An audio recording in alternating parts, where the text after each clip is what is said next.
देखिए, देशों के बीच कुछ रिश्ते ना सिर्फ पॉलिटिक्स या व्यापार तक ही सीमित नहीं रहते। वो इससे कहीं आगे निकल जाते हैं। विश्वास, एक साझा इतिहास और भविष्य के एक कॉमन विजन पर टिके होते हैं।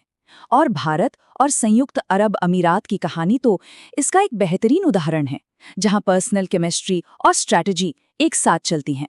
तो चलिए, आज इसी खास रिश्ते की गहराई में उतरते हैं। अब सोचिए, जब किसी देश का प्रधानमंत्री प्रोटोकॉल तोड़कर एयरपोर्ट पहुंच जाए किसी दूसरे देश के लीडर को रिसीव करने, तो ये कोई मामूली बात नहीं होती। ये सिर्फ एक फॉर्मेलिटी नहीं है, ये एक बहुत बड़ा सिग्नल है। ये दिखाता है कि रिश्ता कितना गहरा, कितना पर्सनल और कितना महत्वपूर्ण है। इसी को कहते हैं कार डिप्लोमेसी। मतलब जो ट्रेडिशनल प्रोटोकॉल होता है ना, उसे साइड में रखकर लीडर्स के बीच एक डायरेक्ट पर्सनल कनेक्शन बनाना। और ये जो जेस्चर है, ये किसी भी फॉर्मल मीटिंग से ज्यादा भरोसा और आपसी सम्मान दिखाता है। असल में ये मुश्किल बातचीत के लिए भी एक बहुत मजबूत जमीन तैयार कर देता है। तो चलिए, हमारे इस विश्लेषण के पहले हिस्से में यही देखते हैं कि ये जो पर्सनल जेस्चर्स हैं, ये इस अनोखे डिप्लोमेटिक रिश्ते की तस्वीर को कैसे बनाते हैं। और देखिए, यूएई के प्रेसिडेंट का ये पर्सनल वेलकम कोई एक बार की बात नहीं है। ये असल में एक सोची समझी स्ट्रैटेजी का हिस्सा है। बराक ओबामा से लेकर इमैनुअल मैक्रों और मोहम्मद बिन सलमान तक, इन सभी बड़े ग्लोबल लीडर्स का इसी तरह स्वागत किया गया है। ये दिखाता है कि भारत की फॉरेन पॉलिसी में कौन सबसे ज्यादा अहमियत रखता है। और यूएई का इस खास क्लब में शामिल होना उनके स्ट्रेटेजिक इंपॉर्टेंस को साफ साफ जाहिर करता है। लेकिन ये जो गर्मजोशी भरे जेस्चर्स है ना, ये तो बस शुरुआत है। असली कहानी तो उस गहरी स्ट्रेटेजिक बुनियाद में छिपी है, जो इस रिश्ते को इतनी मजबूती देती है। तो अब आगे बढ़ते हैं और समझते हैं उन स्ट्रेटेजिक पिलर्स को। वो कौन सी आर्थिक और डेमोग्राफिक ताकतें हैं जो इस पार्टनरशिप की असली बुनियाद है।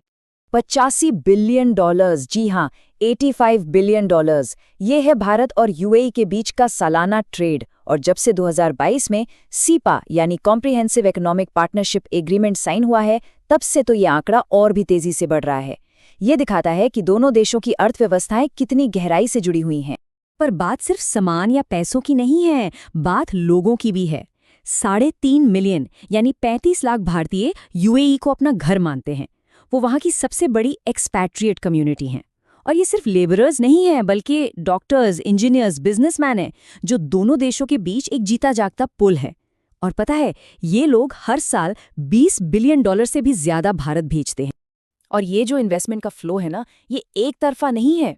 यूएई अब भारत में एफडीआई यानी फॉरेन डायरेक्ट इन्वेस्टमेंट का चौथा सबसे बड़ा सोर्स बन गया है। अबू धाबी इन्वेस्टमेंट अथॉरिटी जैसे बड़े फंड्स भारत के इंफ्रास्ट्रक्चर, रिटेल और टेक्नोलॉजी में अरबों डॉलर लगा रहे हैं। ये भारतीय इकोनॉमी में उनके गहरे भरोसे को दिखाता है। अब सवाल ये है कि ये पार्टनरशिप इतनी कामयाब क्यों है? इसका राज है कॉम्प्लीमेंटैरिटी में। मतलब दोनों की जरूरतें एक दूसरे को पूरा करती हैं, जैसे एक पजल के दो हिस्से। भारत देता है फूड सिक्योरिटी, स्किल्ड लोग और एक बहुत बड़ा बाजार, और बदले में यूएई देता है पैसा, इन्वेस्टमेंट, एनर्जी सिक्योरिटी और दुनिया से जुड़ने के लिए एक ग्लोबल लॉजिस्टिक्स हब। है ना एक परफेक्ट मैच? तो जब पर्सनल, इकोनॉमिक और स्ट्रेटेजिक हर लेवल पर रिश्ता इतना गहरा हो जाए, तो उसे जाहिर करने के लिए एक पावरफुल सिंबल की जरूरत पड़ती है। एक ऐसा प्रतीक जो इस भरोसे को हमेशा के लिए पत्थर पर लिख दे। और वो सिंबल है अबू धाबी में बना बैप्स हिंदू मंदिर। देखिए, ये सिर्फ एक मंदिर या पूजा की जगह नहीं है, ये भारत यूएई के रिश्ते का जीता जागता सबूत है। इस मंदिर की अहमियत को हम 4 हिस्सों में समझ सकते हैं। पहला, 2015 में यूएई सरकार ने जो 27 एकड़ जमीन दी, वो अपने आप में एक ऐतिहासिक तोहफा था। दूसरा, इसका आर्किटेक्चर, ये 2 कल्चर्स का मेल है। तीसरा, ये वहां रहने वाले 35 लाख भारतीयों के लिए एक बहुत बड़ा आध्यात्मिक सहारा है। और आखिर में, ये मंदिर टॉलरेंस और आपसी सौहार्द को लेकर यूएई के विजन का एक बहुत बड़ा स्टेटमेंट है। आपके सहयोग के बिना ये संभव नहीं होता। प्रधानमंत्री मोदी के ये शब्द अपने आप में पूरी कहानी कह देते हैं।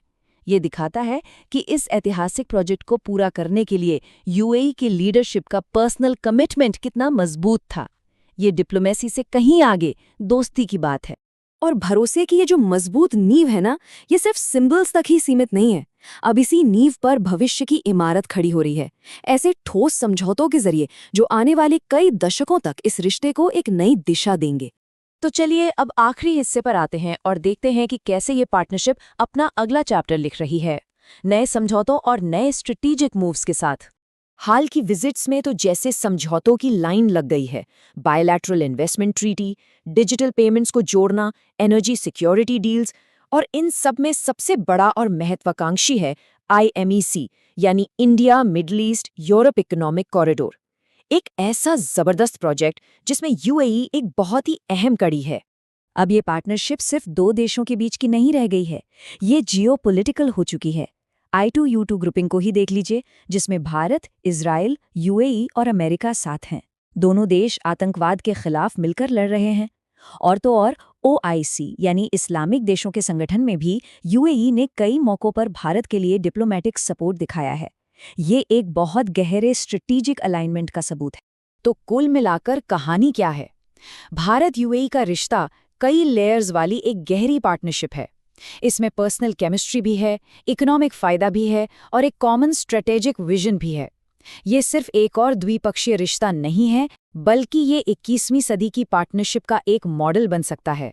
और ये सब हमें एक आखिरी सवाल पर लाकर छोड़ देता है। आज की दुनिया में जहां गठबंधन इतनी तेजी से बदल रहे हैं, मॉडर्न डिप्लोमेसी की असली करेंसी क्या है? क्या ये सिर्फ स्ट्रैटेजिक कैलकुलेशंस है, या फिर इसका आधार आज भी वही पुराना पर्सनल ट्रस्ट और भरोसा है, जैसा हमें भारत और UAE के रिश्ते में दिखता है?